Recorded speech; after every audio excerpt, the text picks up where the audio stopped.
ದೇಶದ 12 ಪ್ರಮುಖ ಜ್ಯೋತಿರ್ಲಿಂಗಗಳಲ್ಲಿ ಉಜ್ಜಯಿನಿಯ ಮಹಾಕಾಳೇಶ್ವರ ಜ್ಯೋತಿರ್ಲಿಂಗವು ಸಹಿತ ಏನಂದ್ರೆ ಬಹಳಷ್ಟು ಮಹತ್ವವಾದಂಥದ್ದು.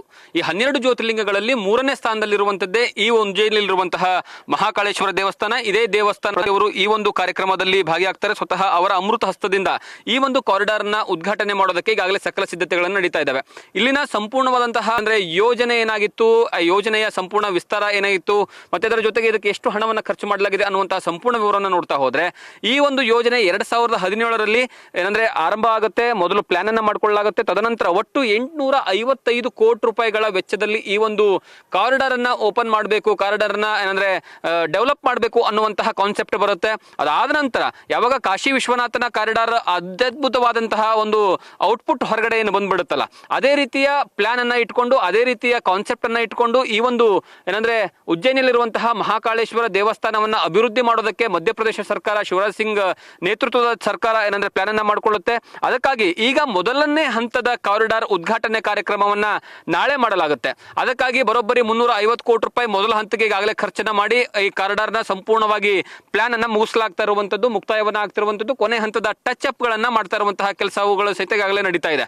ಮತ್ತೆ ಇದರ ವಿಶೇಷತೆ ಏನು ಅಂತಂದ್ರೆ, ಈ ದೇವಸ್ಥಾನದ ವಿಶೇಷತೆ ಏನು ಅಂತಂದ್ರೆ, ಈ ಹಿಂದೆಯೂ ಸಹಿತ ಬಹಳಷ್ಟು ಬಾರಿ ಯಾವ ರೀತಿಯಾಗಿ ದೇಶದಲ್ಲಿ ಏನಂದ್ರೆ ಕಾಶಿ ವಿಶ್ವನಾಥ ಸೇರಿದಂತೆ ಬೇರೆ ಬೇರೆ ದೇವಸ್ಥಾನಗಳನ್ನ ಸಹಿತ ಯಾವ ರೀತಿಯಾಗಿ ಏನಂದ್ರೆ 17ನೇ ಶತಮಾನ 16ನೇ ಶತಮಾನದಲ್ಲಿ ಮುಸ್ಲಿಂ ದಾಳಿಯಿಂದ ಒಡೆದು ಹಾಕಲಾಗಿತ್ತಲ್ಲ, ಅದೇ ರೀತಿಯ ಏನಂದ್ರೆ ಒಡೆದು ಹಾಕಿರುವಂತಹ ಘಟನೆಯೂ ಸಹಿತ ಬಹಳಷ್ಟು ಬಾರಿ ನಡೆದಿರುವಂತದ್ದು. ಮತ್ತೆ ಅದರ ಜೊತೆಗೆ ಇಲ್ಲಿ ಏನಂದ್ರೆ ಮತ್ತೆ ಪದೇ ಪದೇ ಈ ದೇವಸ್ಥಾನವನ್ನ ಮರು ವಿನ್ಯಾಸ ಮಾಡುವಂತದ್ದು, ಮರು ಕಟ್ಟಡವನ್ನ ನಿರ್ಮಾಣ ಮಾಡುವಂತಹ ಕೆಲಸವೂ ಸಹಿತ ಆಯಿತು. ಆದ್ರೆ ಈಗ ಯಾವಾಗ ಸ್ವತಂತ್ರ ಬಂದ ನಂತರ ಇಷ್ಟು ದೊಡ್ಡ ಪ್ರಮಾಣದಲ್ಲಿ ಈ ಕಾರಿಡಾರ್ ಯೋಜನೆಯನ್ನ ಪ್ಲಾನ್ ಮಾಡಿಕೊಂಡು ಅಷ್ಟು ದೊಡ್ಡ ಪ್ರಮಾಣದಲ್ಲಿ ಅಭಿವೃದ್ಧಿ ಮಾಡುವಂತಹ ಕೆಲಸವನ್ನ ಇದೇ ಮೊದಲ ಬಾರಿಗೆ ನಡೀತಾ ಇದೆ.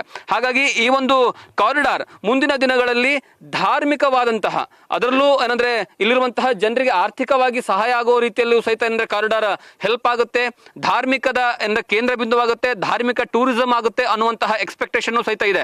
ಯಾಕಂದ್ರೆ ಈಗ ಸದ್ಯದ ಮಟ್ಟಿಗೆ ನೋಡ್ತಾ ಹೋದ್ರೆ ಪ್ರತಿ ವರ್ಷ 1.5 ಕೋಟಿ ಜನ ಇಲ್ಲಿಗೆ ಪ್ರತಿ ವರ್ಷ ಬಂದು ಈ ಒಂದು ಉಜ್ಜಯಿನಿಯಲ್ಲಿರುವಂತಹ ಮಹಾಕಾಳೇಶ್ವರನ ದರ್ಶನವನ್ನ ಪಡ್ಕೊಳ್ತಾರೆ. ಆದ್ರೆ ಈಗ ಎಕ್ಸ್ಪೆಕ್ಟೇಷನ್ ಮಾಡ್ತಾ ಇರುವಂತದ್ದು 1 to 2 ಆಗಬಹುದು ಅನ್ನುವಂತಹ ಕಾರಣಕ್ಕಾಗಿ. ಯಾಕಂದ್ರೆ ಇದನ್ನ ಯಾಕೆ ಎಕ್ಸ್ಪೆಕ್ಟೇಷನ್ ಈ ರೀತಿಯಾಗಿದೆ ಅಂತಂದ್ರೆ, ಕಾಶಿ ವಿಶ್ವನಾಥನ ಒಂದು ಕಾರಿಡಾರ್ ಮಾಡುವಂತಹ ಸಂದರ್ಭದಲ್ಲೂ ಸಹಿತ ಅದೇ ಅಲ್ಲಿ ಅತಿ ಹೆಚ್ಚಿನ ಪ್ರಮಾಣದಲ್ಲಿ ಕಾರಿಡಾರ್ ಉದ್ಘಾಟನೆ ಆದಂತಹ ಜನರು ಬಂದು ನೋಡುವಂಥದ್ದು, ದರ್ಶನವನ್ನ ಪಡ್ಕೊಳ್ಳುವಂಥದ್ದು, ಮೂಲ ಸೌಕರ್ಯ ಯಾವಾಗ ಹೆಚ್ಚಳ ಆಗುತ್ತಲ್ಲ, ಮೂಲ ಸೌಕರ್ಯ ಜನರಿಗೆ ಸಿಗುವಂತಹ ಎಲ್ಲಿ ಏನಂದ್ರೆ ನಿರ್ಮಾಣ ಆಗುತ್ತಲ್ಲ, ಅಲ್ಲಿ ಹೆಚ್ಚಿನ ಪ್ರಮಾಣದಲ್ಲಿ ಜನರು ಬರ್ತಾರೆ ಅನ್ನುವಂತಹ ಲೆಕ್ಕಾಚಾರ. ಹಾಗಾಗಿ ಮಧ್ಯಪ್ರದೇಶ ಸರ್ಕಾರ ಮತ್ತೆ ಕೇಂದ್ರ ಸರ್ಕಾರ ಎರಡೂ ಸಹಿತ ಏನಂದ್ರೆ ಯೋಜನೆ ಮಾಡಿ ಈ ಒಂದು ಕಾರಿಡಾರ್ ನ ಉದ್ಘಾಟನೆಯನ್ನ ಮಾಡ್ತಾ ಇದ್ದಾರೆ. ಇದರ ಸಂಪೂರ್ಣವಾದಂತಹ ಮಾಹಿತಿನ ನ್ಯೂಸ್ ಫಸ್ಟ್ ನಿಮಗೆ ಪ್ರತಿ ಕ್ಷಣವೂ ಸಹಿತ ಕೊಡ್ತಾ ಹೋಗುತ್ತೆ. ಕ್ಯಾಮ್ರಾ ಪರ್ಸನ್ ಅಶೋಕ್ ಜೊತೆಗೆ Jagadish Kashampur, news first, Ujjaini. News first ಪ್ರತಿಕ್ಷಣ.